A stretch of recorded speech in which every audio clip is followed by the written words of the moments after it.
El nacimiento del cine se origina en 1895 con la proyección de la primera película, La salida de los obreros de la fábrica, de los hermanos Lumière, en un salón de un café parisiense.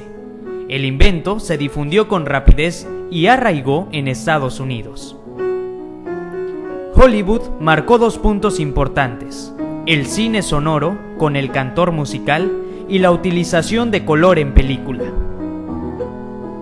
En México, la noche del 6 de agosto de 1896, el presidente Porfirio Díaz, su familia y miembros de su gabinete presenciaron asombrados las imágenes de movimiento que Claude Ferdinand von Bernard y Gabriel Baer, enviados de Louis Auguste Lumière, proyectaban en uno de los salones del castillo de Chapultepec. México fue el primer país que disfrutó del nuevo medio, ya que la entrada del cinematógrafo a los Estados Unidos había sido bloqueada por Tomás Alva Edison. Mazatlán era uno de los puertos más prósperos de México, riqueza que fluía gracias al comercio que la ciudad de San Francisco, California, generaba al conectarse con Europa y con la parte noroeste de nuestro país a través de Mazatlán. Con los vapores y veleros llegaba la diversión. Ellos traían en sus entrañas a las compañías de teatro y zarzuela de la capital. En uno de esos vapores, el Orizaba, llegó el primer cinematógrafo al estado de Sinaloa. Fue el señor Juan Maxemín quien lo compró. El día 22 de diciembre se inauguró. ¿Cuándo llegó el cine a Mazatlán? El 22 de diciembre de 1897. Más o menos 2 años después de que se presentó la primera función en París. ¿Quién lo trajo? Un empresario, el señor Juan Maxemín. De hecho, ya había habido funciones con distintos aparatos de los que se usaban para pasar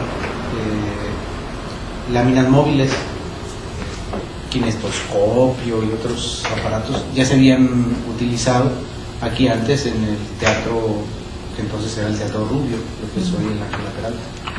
Entonces, por eso no es extraño que se les haya ocurrido traer este aparato nuevo.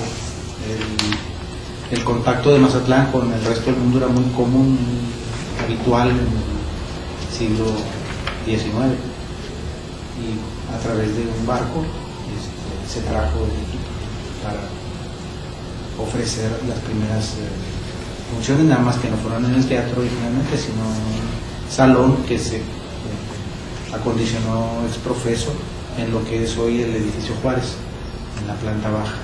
No sabemos con exactitud en qué área, pero en una de las plantas, en alguno de los salones de la planta baja.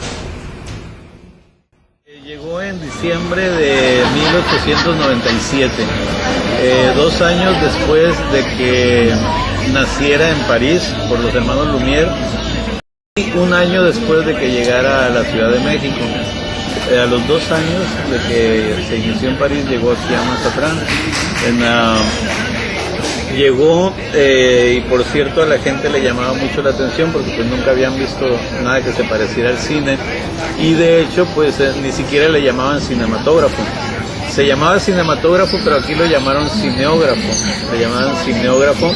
Entonces fueron las primeras funciones aquí en el Club de la Unión, que es en este edificio, en el Benito Juárez. Ahí fueron las primeras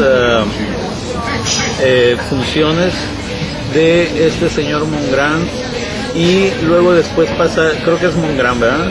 Mongrand, y después pasaron aquí al Teatro Rubio, que en ese entonces pues, todavía no era el Teatro Ángela Peralta, era el Teatro Rubio, y ahí pusieron estas funciones por primera vez aquí. El primer día de exhibiciones, el éxito fue regular, según registró la prensa el jueves 23 de diciembre del mismo año. A esa que la orquesta de Mora estuvo amenizando la exhibición. En los siguientes días, la incómoda sala tuvo más afluencia de público, y fue cuando se proyectaron los ahora ya famosos cortos La llegada del tren y El ragador regado, mismos que vieron los parisinos el 14 de agosto de 1985 en el número 14 de Boulevard de Capucines de los sótanos del Gran Café de París, fecha oficial de la primera proyección mundial de cine. Que está registrado en la prensa de la época fue muy atractivo para la gente y al poco tiempo ya estaban ofreciéndose escenas de esta naturaleza, incluso algunas ya elaboradas en México, en el propio Teatro Rubio. Y desde entonces los teatros empezaron a cumplir esa doble función, y además de obras de teatro y servir de auditorio para eventos de distinta naturaleza, cívica, artística, social, también servían como salas de cine. Lo que pasa es que luego le pusieron otro atractivo a las funciones de cine, porque la cámara que ellos traían, lo mismo era proyector que tomavistas, se llamaba tomavistas en esa época porque eran peliculitas de 2 minutos, 1 minuto y medio, y les llamaban vistas. Entonces, pues ellos, los pioneros del cine, ya sabían lo que era la fascinación por la imagen de la gente, ¿verdad? Entonces ellos filmaron algunas películas, algunas vistas aquí, una a la salida del Templo Mayor, que es la catedral, y otra en escenas del Puerto Viejo, que era allá por la playa norte.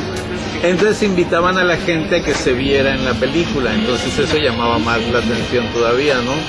Y incluso pues hubo personas que repitieron tandas y tandas con tal de volverse a ver o volver a ver a sus amigos a la salida de la iglesia, ¿no? Entonces ese fue uno de los principales atractivos de las películas.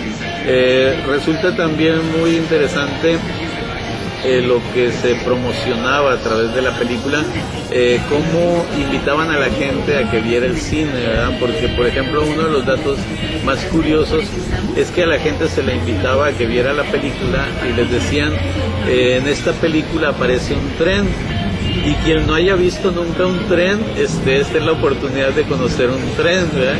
Porque pues en esa época no había muchas comunicaciones en México y en el mundo, pero pues más en México por la pobreza, ¿verdad?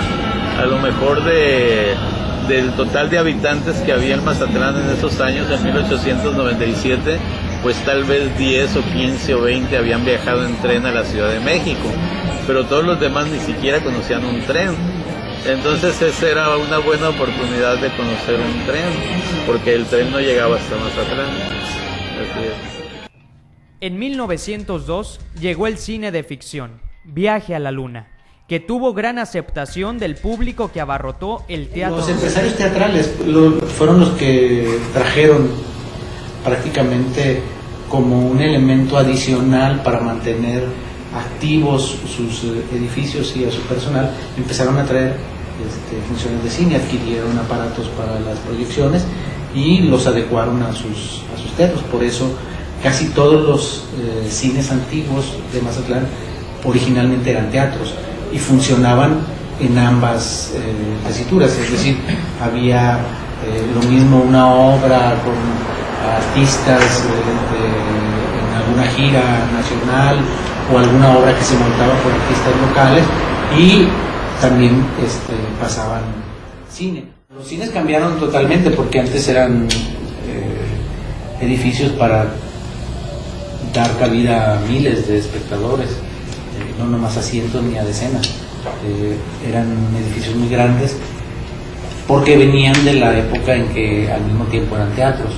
El Reforma, por ejemplo, era teatro también, el Ángela Peralta era teatro, por supuesto. El Cine Zaragoza también tenía, aunque más restringida, la posibilidad de un escenario para actividades teatrales, mucho más restringido que el resto porque ya más bien estuvo diseñado para hacer propiamente cine. El Cine Zaragoza, pero era enorme, era para 3.000 personas. El primer edificio construido especialmente para albergar una sala cinematográfica con todas las comodidades de la época fue el Cine Royal, que se encontraba por la calle Ángel Flores, entre Aquiles Cerdán y Benito Juárez, y que en los años 60 fue remodelado y se llamó Diana. Los cines cambiaron totalmente porque antes eran edificios para dar cabida a miles de espectadores, no nomás a cientos ni a decenas. Eran edificios muy grandes porque venían de la época en que al mismo tiempo eran teatros. El Reforma, por ejemplo, era teatro también, el Ángela Peralta era teatro, por supuesto, el Cine Zaragoza también tenía, aunque más restringida, la posibilidad de un escenario para actividades teatrales, mucho más restringido que el resto, porque ya más bien estuvo diseñado para hacer propiamente cine, el Cine Zaragoza, pero era enorme, era para 3.000 personas. Pero de los primeros que fueron construidos ya en forma, uno fue el que se llamó el Tívoli Mazatleco, que estaba por allá por la calle Zaragoza y Aquiles Cerdán, porque hasta ahí llegaba la ciudad, y ahí en un baldío construyeron un teatro ya en forma, porque hacían algunos por acá, pero no eran teatros en formas, eran casi como carpas, ¿no? Enfrente del Mercado Pino Suárez, por la Aquiles Cerdán, también hubo un cine, pero era un cine hecho de madera, ¿no? Así como bastante efímero, no era una construcción en forma, pero el primero que se construyó ya en forma fue el Teatro Tívoli, de un señor de Cima, Artur de Cima. Así es. Y de hecho tuvo problemas con el ayuntamiento, ¿verdad? El Teatro Tívoli. Los problemas de censura que generalmente se daban en esa época, porque era un espectáculo no muy recomendable. O sea, para la moral de la época, el hecho de meterse a un salón a oscuras ya era motivo de escándalo, ¿no? Más que nada. De hecho, en su nacimiento el cine fue un espectáculo no bien visto por las buenas conciencias, más que nada. En febrero de 1921 operaba el Cine Max, propiedad de Guillermo Azcona, quien creó la empresa Circuito Pacífico. En la década de 1920, el Tívoli dejó de funcionar y solo se exhibían películas en el Max, Rubio e Hidalgo. El Cine Royal se inauguró en 1924 con la película Cenizas de Venganza, con Norma Talmadge y con Wade Turley. Era el cine de los curros. Fue la primera sala de Mazatlán y de muchos municipios y estados que tuvo aire acondicionado. Servía como teatro y sirvió para coronaciones y juegos florales en la década de 1960. En la década de 1960 se transformó en el Cine Diana hasta que desapareció. Para 1927 el Cine Max había desaparecido. Ir al cine en los años 40 o 50 era un acontecimiento social. Quienes asistían los domingos preparaban su mejor atuendo. Los cines eran edificios construidos para hacer vivir a los espectadores una experiencia especial. En la década de 1940 y 1950 operaban los cines Ángela Peralta, Royal, Zaragoza, Tropical y Terraza.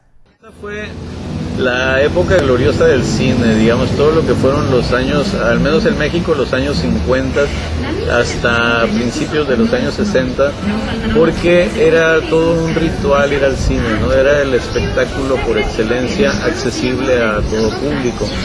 El teatro era más caro, entonces, además, una obra de teatro es muy difícil que sea, digamos, atractiva para toda la familia.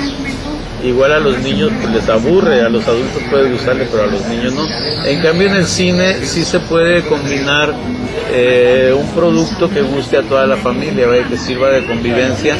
Entonces eso es lo que tenía el cine, que era una salida para toda la familia prácticamente, ¿no? Entonces se iban el papá, la mamá y los niños, y era toda una convivencia social la ida al cine. Además de que, bueno, por el clima de aquí de Mazatlán, el cine también ha funcionado de otras maneras. Digamos, toda esta época que estamos hablando, de los años 50 hasta los 70 incluso, todavía se estilaban las funciones dobles y funciones triples. Entonces una persona podía irse al cine desde las 4 de la tarde y salir a las 10 de la noche. Entonces, tomando en cuenta el calor que hace aquí en el verano, meterse a un cine en pleno verano y con aire acondicionado, pues es una delicia estar desde las 4 de la tarde hasta las 10 de la noche, ¿no? Entonces muchas personas aprovechaban la función del cine para escaparse del calor también, para estar en un lugar cómodo, digamos, con un poco de fresco, ¿no? Así es.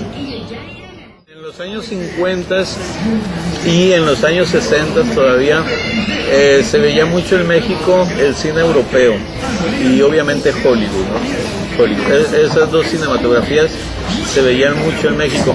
El cine mexicano también tenía mucha cabida en las salas de exhibición y tenía mucho público.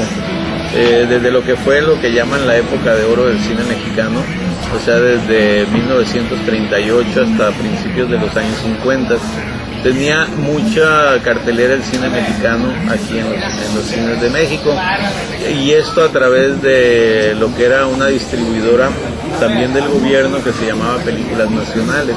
Ella era la encargada de distribuir todo el material del cine mexicano en México. Entonces, digamos que se compartían la cartelera entre Hollywood, el cine europeo y el cine mexicano.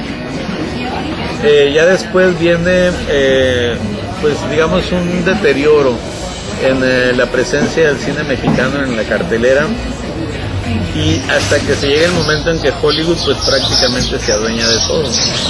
Así es, y eso tiene mucho que ver también con la creación de estrellas, con el establecimiento de un estilo de vida estadounidense exportado a todo el mundo, ¿no? Que se toma como que el modelo, lo que se llama el American Way of Life, pues es el que debe imperar en todo el mundo, ¿no? Entonces, todo eso va a influir mucho en el éxito del cine de Hollywood, en los cines no nada más de México, sino de todo el mundo, ¿no? Y había cines, digamos, más populares, para llamarle de alguna manera, que eran los que no tenían techo, los cines que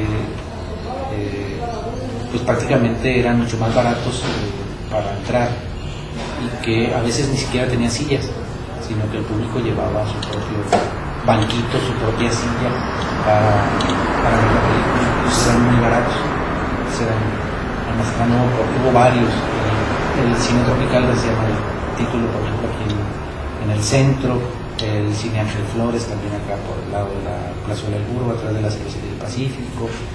El cine Terraza, acá a un lado del mercado Carrasco, en la colonia Reforma.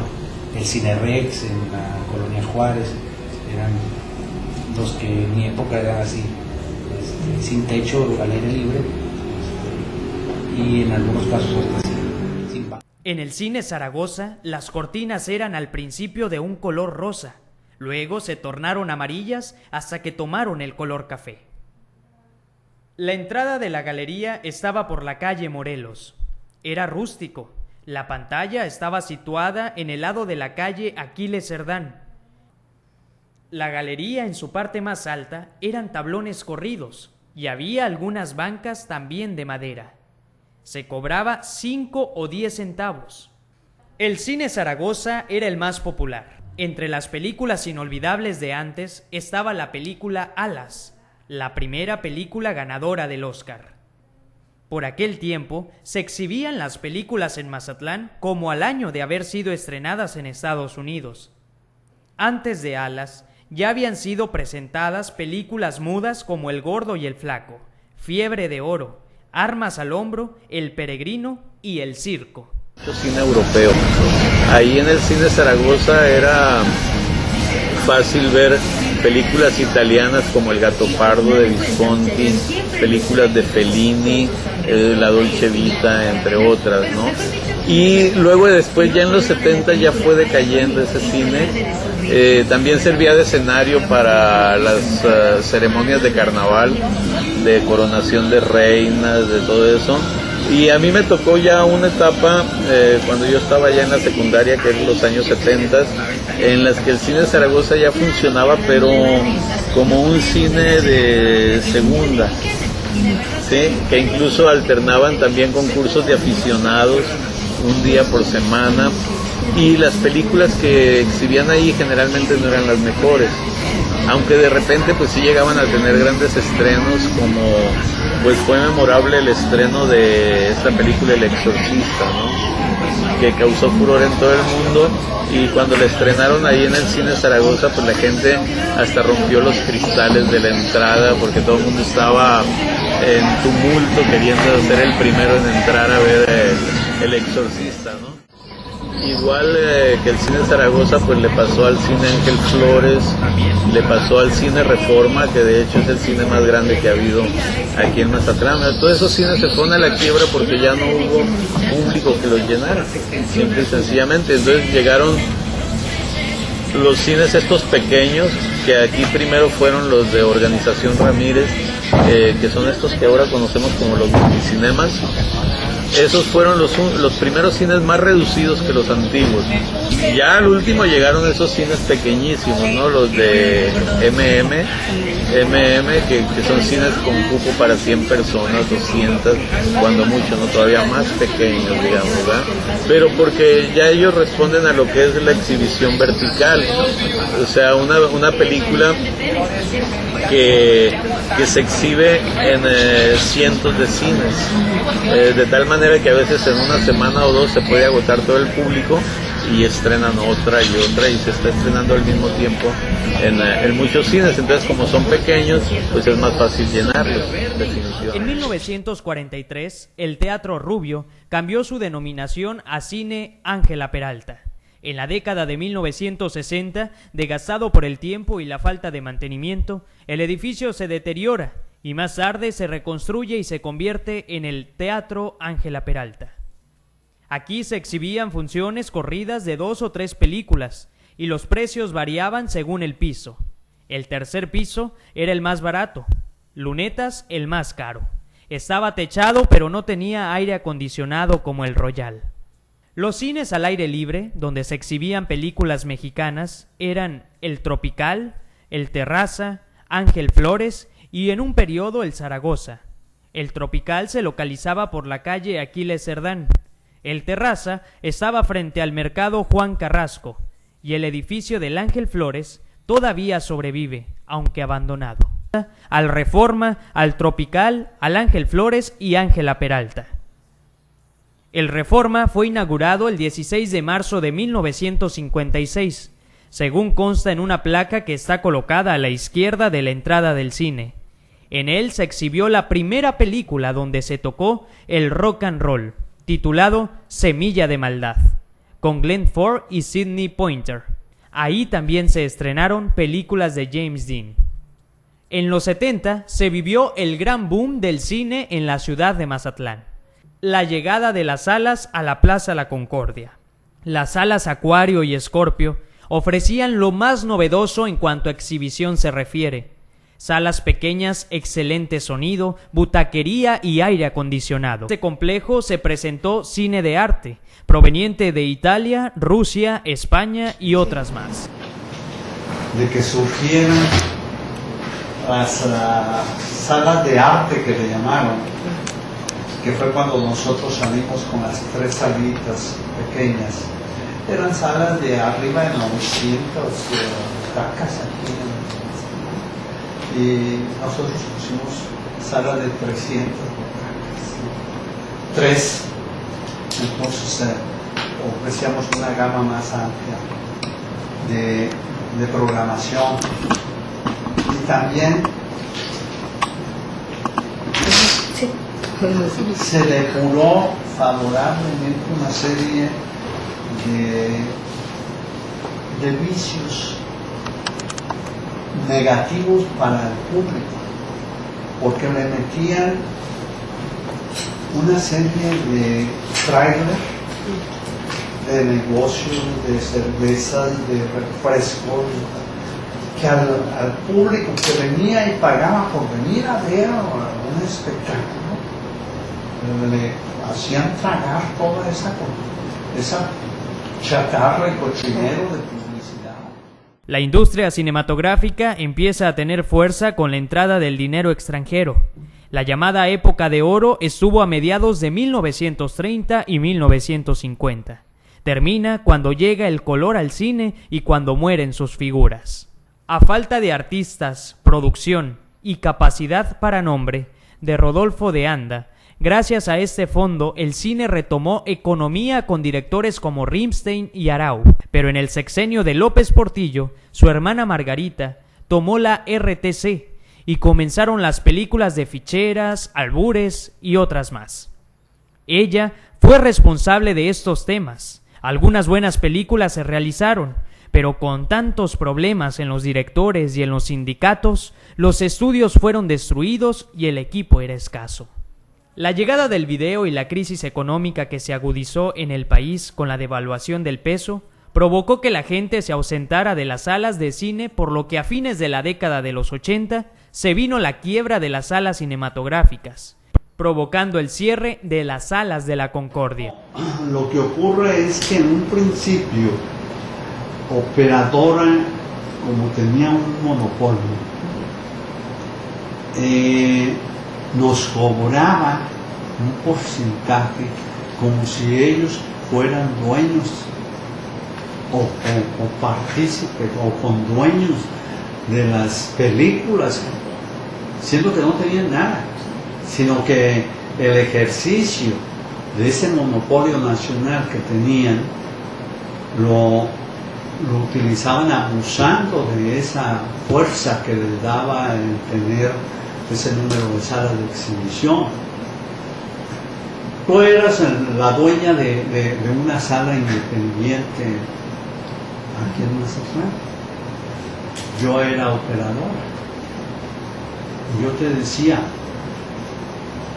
yo tengo toda esta programación de estrenos y los tengo en exclusiva para toda la República. Yo te paso a ti un estreno, pero me tienes que dar un porcentaje de la taquilla a mí, independientemente del que le tenías que dar a la productora de la película. Sí, sí me explico. Sí. Entonces, eso pues era un abuso, Sí. ¿no? Y yo siempre he estado en contra de ese tipo de abusos. No me gusta ni que me lo hagan y tampoco me gusta hacerlo. Entonces, pues empecé a manejarme de otra manera y afortunadamente pues sobreviví unos años, pero finalmente nos atacaron también por el lado de los sindicatos, del monopolio del sindicato, y ahí sí golpeó más cosas. Y tuvimos que salir, porque tuve hasta problemas, como le digo, de salud. Y afortunadamente pues el negocio se fue, pero la salud mejoró. Y a veces las distribuidoras o las casas productoras de las mismas películas dicen, ¿sabes qué? Yo Harry Potter te la presto 4 semanas y no te la presto más. Entonces, si yo digo, no, que déjamela, no me la pueden dejar porque ellos son los dueños al final de cuentas de la película. Nosotros le pagamos una renta a la casa productora y distribuidora de la película. Digamos ahorita, en inicio de semana, digamos, hoy estrené una película. La primera semana se paga el 50% de esa película. ¿Qué significa? Que si entraron 1,000 pesos para esa película, 500 son directos para la casa productora y distribuidora y 500 son para el cine. Con esos 500 pagamos luz, todo el servicio, el empleado, el traslado, el avión, la paquetería, el seguro que se paga por una película. Una película está valorada en millones de pesos. Cada película, porque eso es lo que vale.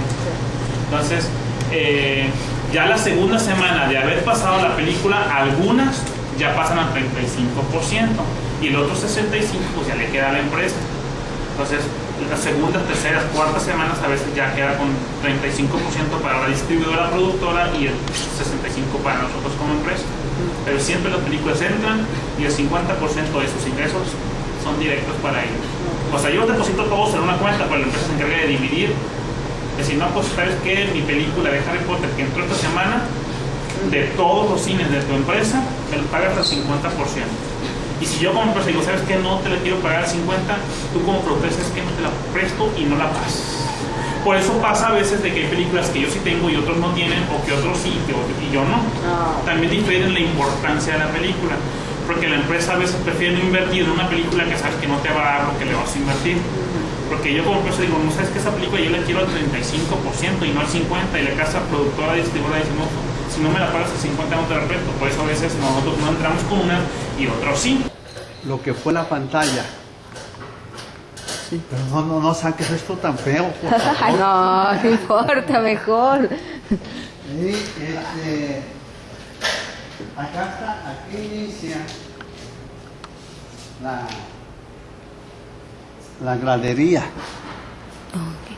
Y la isóptica, se le llama isóptica al desnivel para que no se tape la visibilidad hacia la pantalla.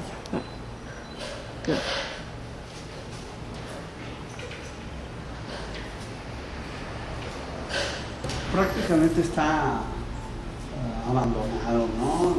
Ahorita. Pero ya vamos a emprender la remodelación. Esa era la sala de proyección. Todavía seguía siendo un espectáculo por excelencia, pero ya en los 80 llegan los nuevos sistemas de exhibición, o sea, el de que ya no hay permanencia voluntaria, ¿no? Entonces ya empiezan a cambiar las cosas, empiezan las restricciones. Como el negocio de la dulcería siempre ha sido lo principal de los cines, porque los cines tradicionalmente se han mantenido de lo que venden en la dulcería, ¿no? No tanto de la venta de boletos en taquilla, sino de lo que venden en dulcería. Entonces ya vinieron esas limitaciones y que la película tiene que durar 1:30 máximo, 1:45 minutos, para que quede tiempo para el intermedio y que la gente vaya y compre, ¿no? E incluso se llegó a cortar los créditos finales de la película para que no estorbara en ese proceso de mercadotecnia, ¿verdad?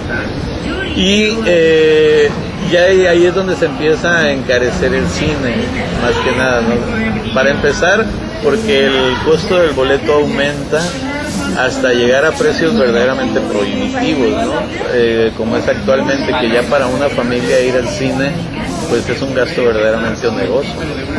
O sea, para empezar por el costo de los boletos, y si a eso le sumamos lo del precio de los productos en las dulcerías, pues es un verdadero atraco que vaya una familia al cine, ¿no? Apenas que se lleve toda la quincena, es la única manera. Entonces, por eso, pues las familias han optado por mejor rentar películas en video o comprarlas piratas, ¿no? Entonces ya de esta manera protegen el presupuesto, más que nada.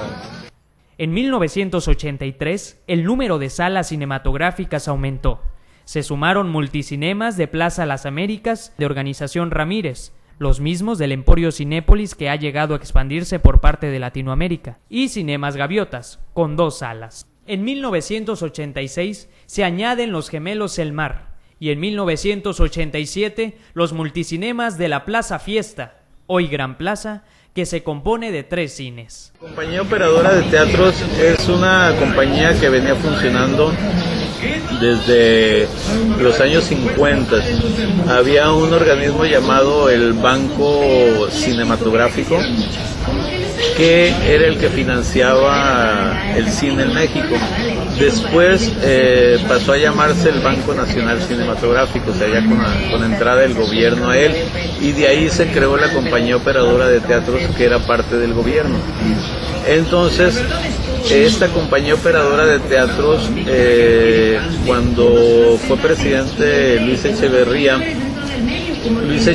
provocó un gran cambio en el cine mexicano, de tal manera que como él tenía una política socializante, él desplazó a los viejos productores y a los viejos directores para dar oportunidad a los jóvenes, a los egresados de la universidad, de las escuelas de cine, y también afectó los intereses de operadora de teatros, pero fue la que menos afectó, de tal manera que el negocio siguió siendo para los productores privados que sí tenían acciones en operadora de teatros, aunque ellos ya no participaban haciendo cine ni arriesgando el dinero, pero donde estaba la ganancia era en la exhibición, entonces ellos sí seguían ganando dinero. Pero todo esto se va de plano a la quiebra ya con López Portillo. O sea, López Portillo sí ya acaba con lo que es operadora de teatros, se va a la ruina operadora de teatros, y es cuando se viene el auge ya de las exhibidoras ya netamente privadas. Es cuando ya se meten todas las grandes compañías de Hollywood con diversos circuitos de exhibición. la Columbia Pictures, la 20th Century Fox, tienen cines aquí en México, ¿no? Y luego entran algunos mexicanos también, como serían los de Organización Ramírez, que todavía continúan. En 1990, en plena era de privatización salinista, se anunció la venta de 3 inmuebles: los cines Zaragoza, Terraza y Ángel Flores. Jesús Sánchez Vargas, responsable en Mazatlán de las oficinas de la compañía operadora de teatro, dijo que la venta de esos edificios es congruente con la política en boga de no seguir subsidiando paraestatales que reditúan ganancia. El Cine Zaragoza liquidó en ese entonces a 14 empleados. El 26 de mayo de 1991, Cotza anunció que, por razones de operaciones, cerrarán los cines Diana y Reforma a partir de hoy. Con oportunidad, se les avisará su reapertura. El Diana no se reabre. El Reforma volvió a funcionar. Fue clausurado. Se reabrió en mayo del 2000. Y de nuevo fue cerrado en mayo del 2001. En esas salas se exhibían películas eróticas y pornográficas.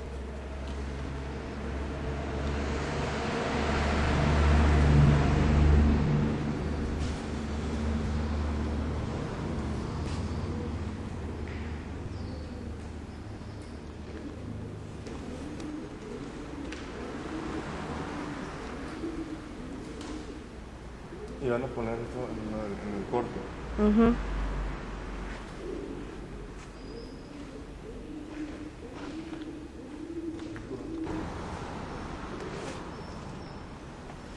A ver, pasa esto para allá. Si quitas la rama, llevas a otro lado. No habrá forma de subir ahí. ¿A dónde? Ahí arriba. Sí, hay. Y de acá va a echar forma de subir. Ahora ya no, ahora lo puedes ver en tu casa. ¿Sí? Ya desde que llegó la televisión empezamos a ver películas en la tele, ¿sí? Pero eran las películas que nos ofrecían las empresas televisoras. Y luego ya después, con el invento del video, ya empezó a cambiar la situación, porque ahora ya tú puedes escoger y puedes ir a rentar, comprar y ver las películas que tú quieras. Y ya la posibilidad de selección es mucho más amplia. Antes no estabas atado a lo que te ofrecieran, tanto en el teatro, en el cine, como en la televisora, que era lo que programaba.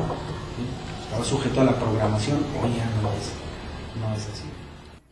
El Centro Municipal de las Artes formó el cinematógrafo, donde todos los sábados, en formato de video, exhibe funciones de cine de arte, así como cursos de capacitación cinematográfica y desarrollo de guiones, impartido por Marco Antonio Lugo. Otros eventos que han tratado de despuntar la industria cinematográfica en el puerto fue el festival realizado por Óscar Blancarte, los días 17 al 23 de noviembre en el año 2001. Definitivamente fue un logro muy grande que desgraciadamente pues no se cimentó, aunque fue un muy buen intento. Óscar Blancarte verdaderamente logró hacer un festival muy bueno, juntar mucha gente para que le diera dinero y poder hacerlo, porque es algo muy caro. Y pues tuvimos oportunidad definitivamente de ver muy buen material cinematográfico en diferentes secciones y contar con la presencia pues de grandes directores. Por ejemplo, estaba aquí Mauricio Wallenstein, un director venezolano.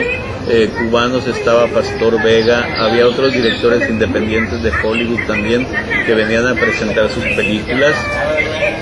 Y pues fue algo verdaderamente muy bonito. A mí me tocó coordinar lo que era la sección de video, de cortometrajes en video. Entonces también ahí hubo premios en esa sección.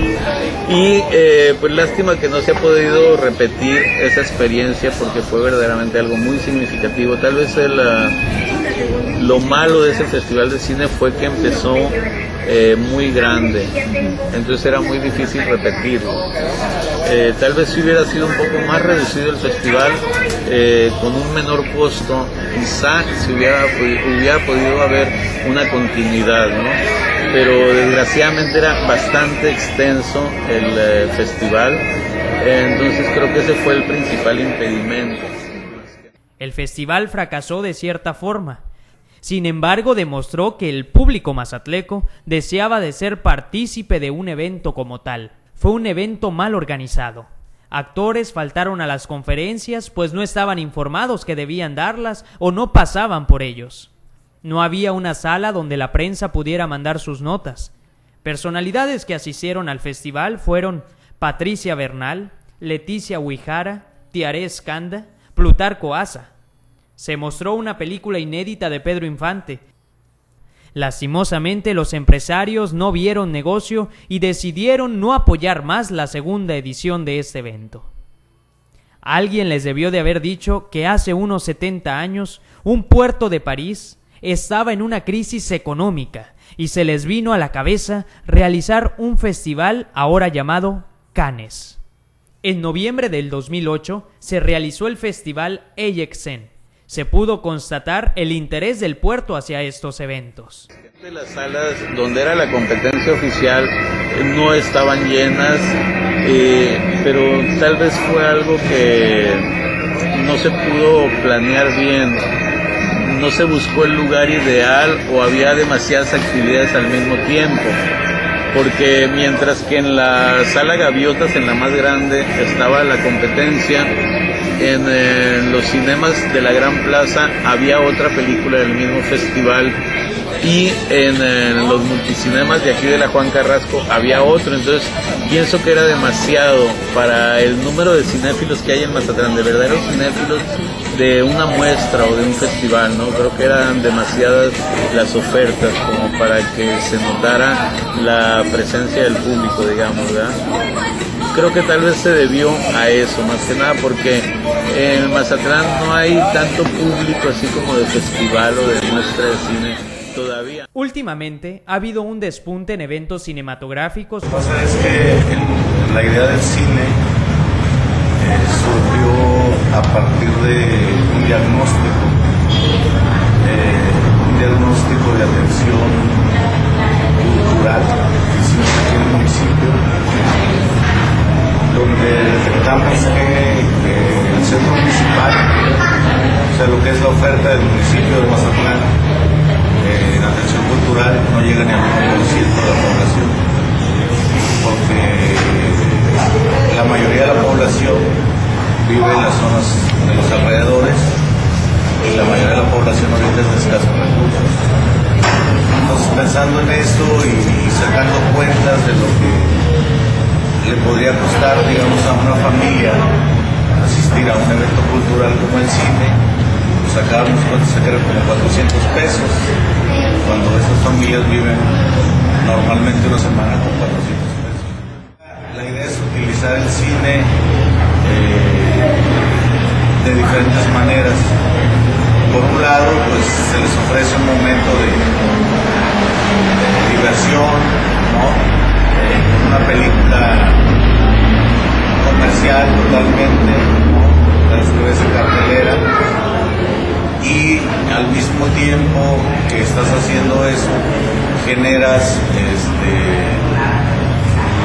como la unión de los vecinos, o sea, espacios de convivencia, y generas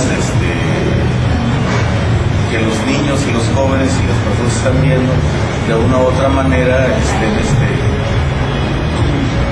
como sacando conclusiones sobre diferentes cosas. Fundamentalmente lo que nos interesa a nosotros es que perciban lo que son los valores. Esa es un poco la idea. Entonces empezamos trabajando en la colonia Francisco Madero, que es nuestra ubicada, la zona roja de Mazatlán. Ahí metimos cerca de 300 funciones de cine en 2 años. Un periodo que estuvimos haciendo funciones de cine diarias. Y luego estuvimos trabajando en la colonia General Estrada, estuvimos trabajando en la Jaramillo, en la Jaripillo, en la Valle del Ejido, en la Pino Suárez. Y bueno, la idea es juntar a la gente alrededor de la expresión artística artística que es el cine. Buscamos cine familiar, lo que puedes catalogar como cine familiar, que puede ir desde Satura, una película como Satura, hasta una película como El Rey León, Piratas del Caribe, cosas así, Shrek. Sobre todo buscamos películas que tengan como un mensaje. La fecha del estreno de la película Morenita, donde aparece el actor Ignacio López Tarso, Dagoberto Gama y Maya Zapata, quienes asistieron a la premier en el puerto el día miércoles 11 de marzo en Cinemas Gaviotas. El 14 de febrero se llevó a cabo la premier de la película Amar. Luis Ernesto Franco, Diana García, Tony Dalton, Alejandra Barros y María Aura, así como el director Jorge Ramírez Suárez y el productor Mauricio de Aguinaco, realizaron la promoción de este film. El 9 de diciembre se llevó a cabo el AXN Film Festival 2008, realizado por dicho canal. Esta celebración de las artes cinematográficas se realizó en el puerto de Mazatlán y contó con personalidades como Pedro Armendáriz y Carmen Maura. Películas independientes como Necio, del director Alan Cotton, han sido exhibidas en Mazatlán. Tuvimos suerte, pues dicha película se estrenó con muy pocas copias en el país y en pocos estados. En la premier del puerto se contó con la presencia del director y del protagonista Jorge Adrián Espíndola.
Llegan los rollos y yo hago un solo rollo como eso. O sea, yo los pego, vienen numerados, pues vienen depende de la elaboración de la película. Estas son 7 rollos, del 1 al 7 viene y yo tengo que hacer un solo rollo en los platos.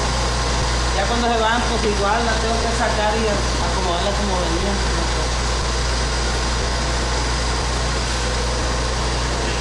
¿Qué hace con los rollos?